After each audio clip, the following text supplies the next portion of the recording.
Hey, hey, and welcome to Toast. Now, we're talking about the Balkans today. Again, we're continuing with that region because I was finishing with Montenegro and I was talking about picking up, travelers and traveling with them. And when I mean picking up, I mean like traveling together, not necessarily romantically or anything like that, of course. Um, I was traveling with this girl, Michaela from Kotor, one of those, people that was in one of those awesome hostels where I just won the roulette. And we went to Mostar and Sarajevo in Bosnia together, and it was really cool. And because I've already spoken about Mostar, if you haven't seen it, go check it out. Bata's Tour, really good episode, I hope, but definitely one of the coolest places and most interesting, historically in that entire region. Mostar is just at the epicenter of it, but so is Sarajevo. And Sarajevo is not a city that many people talk about that often, but it's the capital of Bosnia. And one of the cool things about Sarajevo is that it is in the center of a bunch of mountains. So, like many cities that you see, it's just like in this little valley. And up until the mid '90s, I mean, they were it at I can't even call it a civil war. It was just a war between pretty much Serbia and Croatia on both sides of those mountains, and Bosnians just being stuck in the middle of it. And one of the consequences of that is that Sarajevo is just so incredibly diverse, and it like they have a mixture of all of the cultures, and it was historically one of those places where East met West. And Sarajevo has this amazing area where you can really see the defining line, and they even put like, call it a compass on it that just shows you where you have the Austro-Hungarian rule, to the west, and you have the Ottoman or Turkish kind of influence to the east, where the entire road changes from laid cobblestone to like actual stones, like cobbled stones. So it's really, really cool because they have that in Mostar as well, but it's not as obvious as you see it in Sarajevo, where you see, a Catholic church, a Protestant church on one side, and you also see like a synagogue on the other on that side. And a few meters away, you have mosques and people yelling their prayers 4 or 5 times a day. And it's just such a beautiful sight to be able to see so much of the world compacted into one city that has so much historical evidence that if you're still listening and you don't know the historical evidence of Sarajevo, well, I'm guessing you've heard of World War One. Yeah, that started in Sarajevo. So it's a really insane city, and I'm going to try to go through it in like a linear way. So let's talk about like the cultural diversity. The Balkans already started from a huge mass migration that happened from the Slavic in the countries in the north, like Ukraine and Russia, like thousands of years ago. They migrated to that area, and their language developed on their own, which is kind of cool because it's still a Slavic language, and they don't really understand any of like the Russians as well as maybe other people in, I don't know, Estonia or something may. So it's a pretty cool reason how that started. And then, you had the Ottomans coming in and the Romans coming in. So you really have all of these cultures at different times, and they're just like right in the center of it. And Sarajevo just has that war that happened in the mid '90s that was basically Serbia and Croatia fighting for control and really trying to divide the country in two. But what they couldn't really do was divide the country in two. And so, Bosnia survived. And what you really have when you're walking down the streets in Sarajevo are these things that they call Sarajevo roses.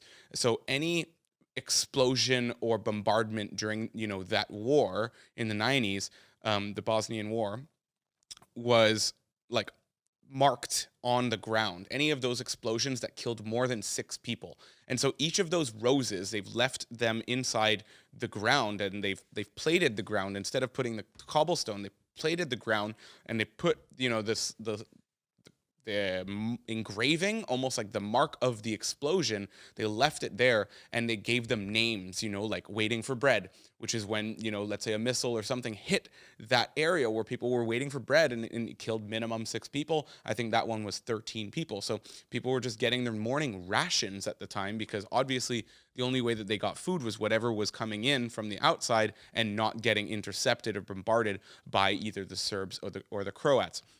I'm not going to get into the politics more than I need to. Let's just say that they were in the middle of it. And these stories really have a really cool effect on anybody who's going.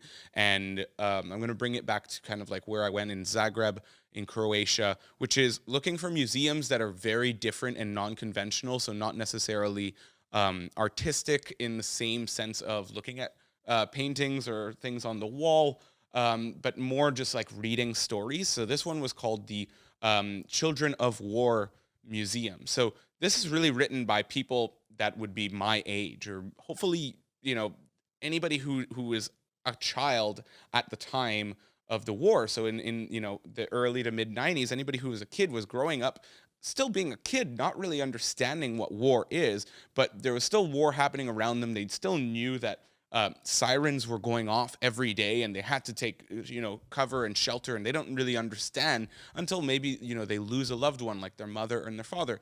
And that's what this museum was all about.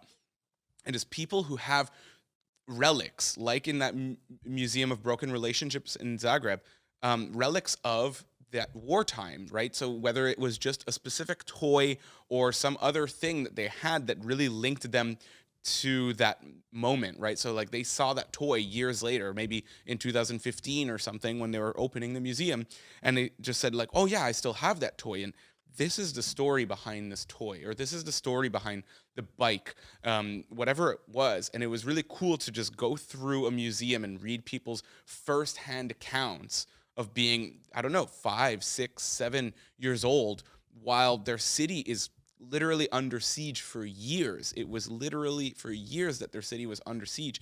And it's just incredible to see that they still had the ability to keep those toys and keep those stories and share those stories with us. And it was one of my favorite museums in the world. Again, it's right up there with Museum of Broken Relationships, just because of how unique they are. And these stories just like touch your heart and really put you in a place, and they make you walk around the city with a different feel.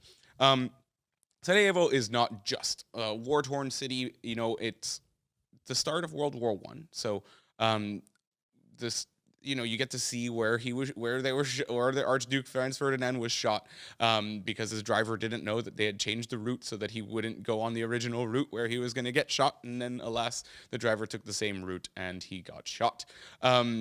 And it started World War One, and it ended the Austro-Hungarian Empire, and created a whole issue for that region.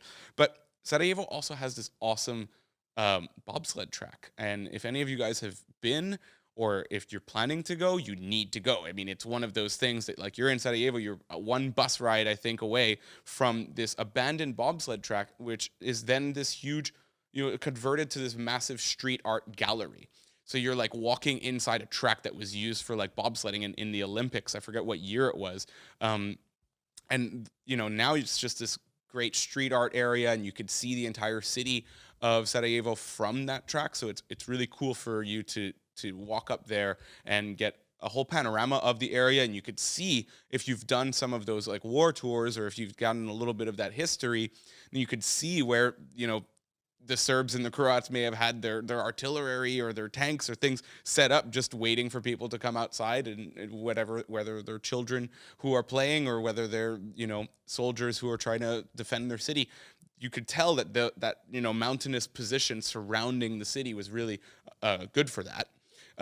Sadly for the Bosnians. But what's really cool is that, you get to explore this entire like abandoned bobsled track that's just littered with street art all over the place.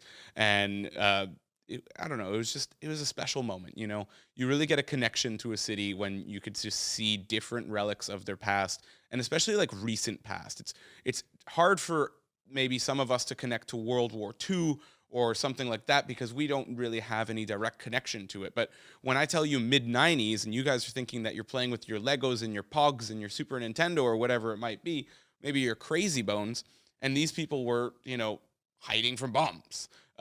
It's so much like a reality check for somebody who grew up in Canada like I did, to just see and hear these stories. And Sarajevo is just like a great place to put it into perspective. It is the place that holds, so much space in my heart, because it's just like the crossroads of East and West. You have that Turkish and Bosnian coffee that they drink. So they prepare the coffee differently. I don't know exactly how to explain it to you. Let's just say they heat up the coffee beans first before they pour the hot water in it. And then Bosnians like to take this little sugar cube and dip it in their coffee, and then they take a bite out of the sugar cube so that they get like coffee flavored sugar instead of sugar flavored coffee. So it's a pretty cool culture that they have there, and like I said before, they have that Catholic Protestant church next to a synagogue and a mosque, and that's the only place in the world where they're found within such close proximity where you can actually see them all in one place. And you should really look it up if I don't send a picture, but like how different the street is when you're looking at that east meets west, which is really the motto of Bosnia and maybe all of the Balkans altogether. So that was Sarajevo. I hope you guys really enjoyed hearing about Sarajevo. I think I got sidetracked. I was a little bit all over the place, but it was really, really cool. If you're ever going to the Balkans, you cannot skip Sarajevo, just like you cannot skip Mostar, and especially Bata's tour in Mostar. So I'm going to continue with the Balkans in the next 2 episodes, but I'm going to backtrack to before these stories, and I'm going to go to Albania, and maybe I'm going to go with the Macedonia story that I was thinking I wasn't going to tell earlier on. So stay tuned. Thank you for listening, and hit that, like, subscribe, share, all of that stuff. You know what to do. See you next time. Toast out.